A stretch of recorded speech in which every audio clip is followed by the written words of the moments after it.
Excellences, Mesdames et Messieurs les ambassadeurs, les représentants des ambassades et des organisations internationales accréditées au Maroc, chers partenaires et amis marocains, mes chers compatriotes, Mesdames et Messieurs.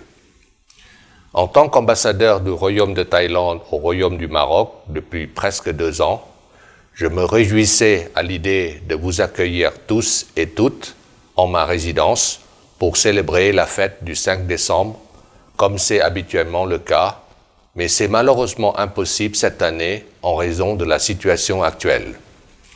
J'ai donc décidé de la célébrer différemment en m'adressant à vous aujourd'hui par le biais des réseaux sociaux. Excellences, Mesdames et Messieurs, le 5 décembre de chaque année marque le jour le plus significatif pour tous les Thaïlandais, car c'est à la fois la fête nationale du Royaume de Thaïlande, l'anniversaire de la naissance de Feu Sa Majesté le roi Bhumibol Adulyadej et la fête des pères de Thaïlande. Au niveau mondial, le 5 décembre, en tant qu'anniversaire de la naissance de Feu Sa Majesté le roi Bhumibol Adulyadej, a également été choisi par les Nations Unies pour célébrer la Journée mondiale des sols. Cet événement se tient chaque année afin d'attirer l'attention sur l'importance d'un sol en bonne santé et préconiser la gestion durable des ressources en sol. Pour les Thaïlandais, nous nous rappelons avec la plus profonde reconnaissance et dévouement les engagements personnels et inlassables que Feu Sa Majesté le roi Bhumibol Adulyadej a voués à la cause des sols, non seulement au profit de la Thaïlande, mais également pour le bénéfice de la communauté internationale. Les exemples des initiatives de Sa Majesté sur le développement des sols sont très divers. D'abord, il y a la découverte et la mise en place de la nouvelle théorie qui préconise la diversification dans la gestion des terres agricoles, ce qui préserve la santé des sols et protège les agriculteurs contre les risques du marché. Ensuite, il y a le développement de la méthode de plantation des vétivers, une plante à racines profondes capable d'aider à bloquer l'érosion des sols. Enfin, le projet Glengdin, qui veut littéralement dire « jouer un tour au sol » ou « stimuler le sol », projet qui utilise la technologie pour réduire l'acidité du sol. Excellences, Mesdames et Messieurs, l'année 2020 revêt une importance toute particulière pour les relations entre la Thaïlande et le Maroc, car c'est l'année où nous célébrons le 35e anniversaire de l'établissement des relations diplomatiques entre nos 2 royaumes. Durant ces 35 dernières années, nous constatons avec la plus grande fierté les relations privilégiées entre nos 2 familles royales et entre nos 2 nations caractérisées par la réciprocité, le respect, la solidarité et des valeurs de paix partagées. Ces 35 années ont été ponctuées d'échanges, de visites, privées ou officielles, des membres des 2 familles royales, ainsi que des personnalités de très haut niveau des 2 royaumes. Sur le plan économique et commercial, plusieurs accords sur le commerce ainsi que le transport aérien et maritime ont été signés et se sont soldés par une augmentation considérable du volume des échanges commerciaux qui ont atteint plus de 170 millions de dollars durant la dernière décennie. D'autre part, nos 2 pays jouissent à la fois de positions stratégiques et d'un leadership avéré dans leurs régions respectives. Avec une coopération effective et multiforme, la Thaïlande sera la porte d'entrée de l'Asie pour le Maroc, qui offrira en retour un accès sur le continent africain pour la Thaïlande. Sur le plan touristique également, les 2 pays ont connu ces dernières années un flux croissant de touristes de part et d'autre. Le nombre de touristes marocains a considérablement augmenté de 18% en 2019 et de 6% du côté thaïlandais. La coopération sur le plan de l'éducation et de la recherche scientifique a été particulièrement fructueuse pour les deux pays et se traduit par les échanges de bourses de formation et les programmes scientifiques. La conclusion des mémorandums d'entente entre nos deux gouvernements sur la coopération technique en 2015 ainsi que sur l'éducation et des recherches en 2018 a donné un élan considérable à la coopération entre le Maroc et la Thaïlande dans ces domaines. Depuis des années et jusqu'à ce jour, l'Agence thaïlandaise de coopération internationale offre des bourses de formation et de stage dans les domaines du développement durable et de la santé à des dizaines de fonctionnaires marocains. De son côté, l'Agence marocaine de coopération internationale octroie chaque année 15 bourses d'études au profit des étudiants thaïlandais. De ce fait, des centaines d'étudiants thaïlandais ont pu entreprendre et terminer leurs études au Maroc dans la filière d'études islamiques et ont pu regagner la Thaïlande détenteurs de diplômes de doctorat, de master et de licence. Il est important de noter que cette année, 6 Thaïlandais boursiers du gouvernement marocain sont admis à l'Institut Mohamed VI pour la formation des imams, prédicateurs et prédicatrices. Les Thaïlandais seront les premiers étudiants asiatiques dans ces instituts. Il y a également de nombreux autres projets qui sont en train de voir le jour. Les programmes d'échange de bourses d'études entre l'Université du Prince Songkhla et l'Université de Fès et entre l'Université de Rangsit et l'Université Mohamed V, des projets de coopération scientifique interuniversitaire tels que le projet du séchoir parabolique solaire entre l'Université de Silpakorn ou Beaux-Arts et l'Université de Qadi Ayad, ou encore le projet d'un centre d'études de langue et de culture thaï au Maroc entre l'Université du Prince de Songkhla et l'Université de Fès. Sur le plan culturel, artistique et sportif, l'ambassade a depuis 15 ans œuvré pour la promotion du sport national thaïlandais, le Muay Thai. Ceci a abouti à l'organisation de championnats et des manifestations de haut niveau dans plusieurs villes au Maroc et par l'organisation de stages de perfectionnement pour les entraîneurs de Muay Thai au Maroc et en Thaïlande.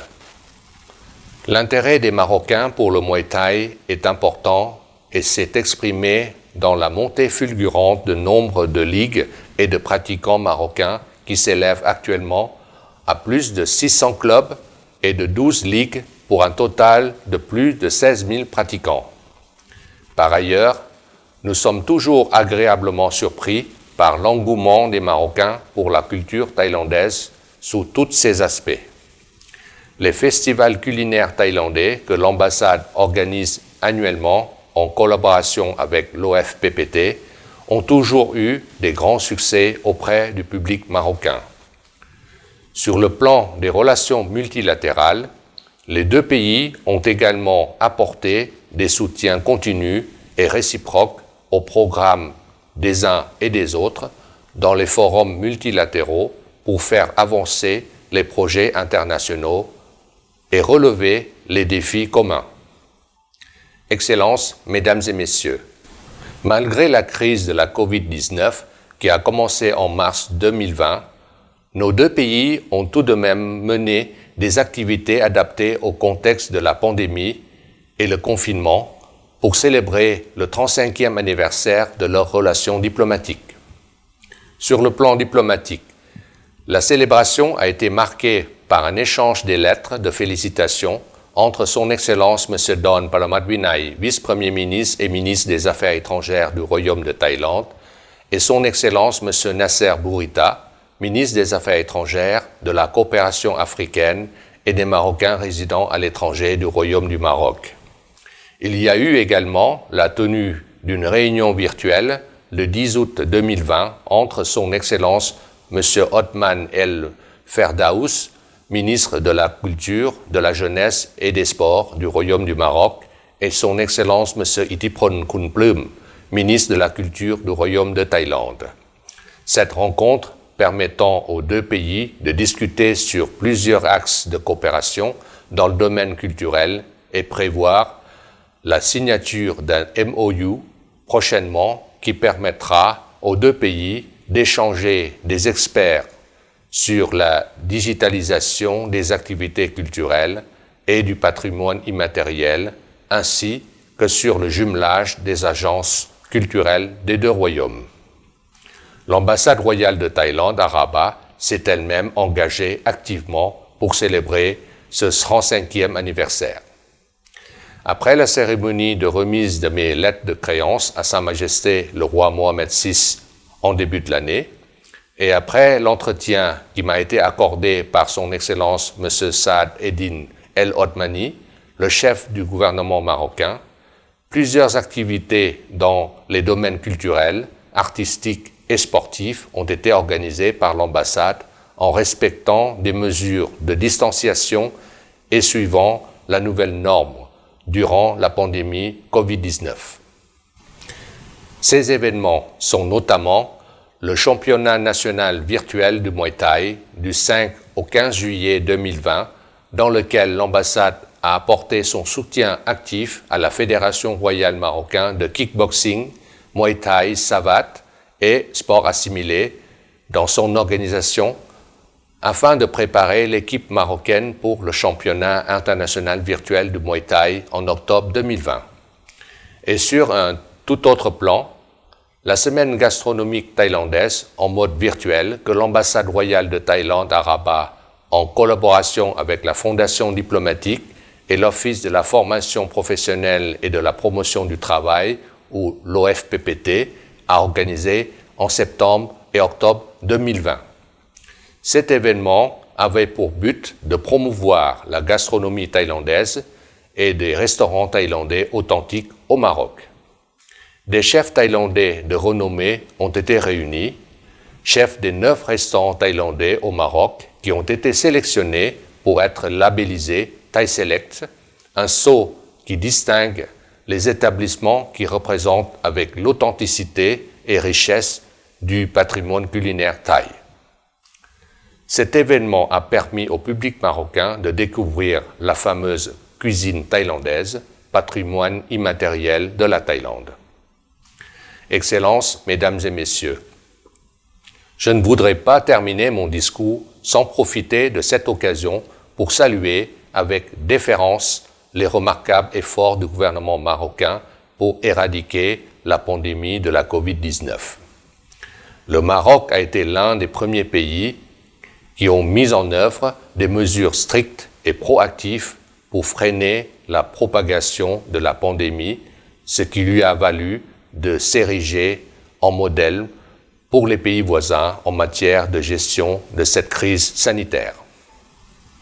Depuis l'apparition des premiers cas de la Covid-19 le 2 mars dans le pays, le Maroc a fermé ses frontières et suspendu tous les vols internationaux avant de décider de fermer les écoles et les mosquées et d'interdire les rassemblements de personnes, puis entrer en confinement obligatoire le 20 mars, ce qui a permis d'éviter la propagation de la pandémie. Le Maroc a mis en place un plan de riposte d'envergure pour faire face à l'impact économique et social engendré par la crise sanitaire, visant à soutenir les populations et les entreprises les plus touchées par le ralentissement de l'activité économique. Le Maroc a également mis en place un dispositif spécial afin de faciliter le rapatriement des ressortissants et touristes étrangers bloqués au Maroc à cause de la pandémie. Grâce aux efforts louables des autorités marocaines dans ce sens, notre ambassade a pris part avec succès dans l'opération de rapatriement de quelques dizaines des ressortissants de 7 pays, à savoir la Thaïlande, le Japon, le Guatemala, le Mexique, le Brésil, le Pérou et le Canada, dans le cadre d'un vol affrété organisé depuis l'aéroport Mohamed V de Casablanca le 14 mai 2020 vers Paris, ce qui a reflété la solidarité de la communauté internationale en temps de crise. La Thaïlande, elle aussi, a dû faire face aux mêmes défis et s'en est très bien sortie. Elle a été désignée par l'OMS comme un excellent exemple dans la lutte contre le coronavirus. En effet, le succès de la Thaïlande était le résultat de l'engagement du pays à investir dans ses infrastructures de santé publique. Le réseau de plus d'1 million de volontaires de la santé dans les villages a joué un rôle essentiel dans la réponse à la pandémie. La Thaïlande a été le premier pays en dehors de la Chine à signaler un cas de Covid-19. Et pourtant, depuis, elle a signalé moins de 4000 cas et seulement 60 décès avec une population de 70 millions d'habitants et une des villes les plus grandes et les plus peuplées du monde. Les expériences acquises par le Maroc et la Thaïlande dans leur lutte contre la Covid-19 pourraient bien être des axes de coopération entre les deux pays dans l'avenir proche. La Thaïlande pourra bénéficier du modèle marocain économique post-Covid alors que le Maroc pourrait apprendre beaucoup de l'énorme expertise de la Thaïlande, particulièrement dans le domaine de la santé et la lutte contre les pandémies. Excellences, Mesdames et Messieurs, permettez-moi de vous inviter à souhaiter longévité, santé et bien-être à Sa Majesté le roi Maha Vajiralongkorn Phra Vajirakrao Chao Yu Hua de Thaïlande et à Sa Majesté le roi Mohamed VI du Maroc, ainsi que prospérité aux deux royaumes et à leur peuple.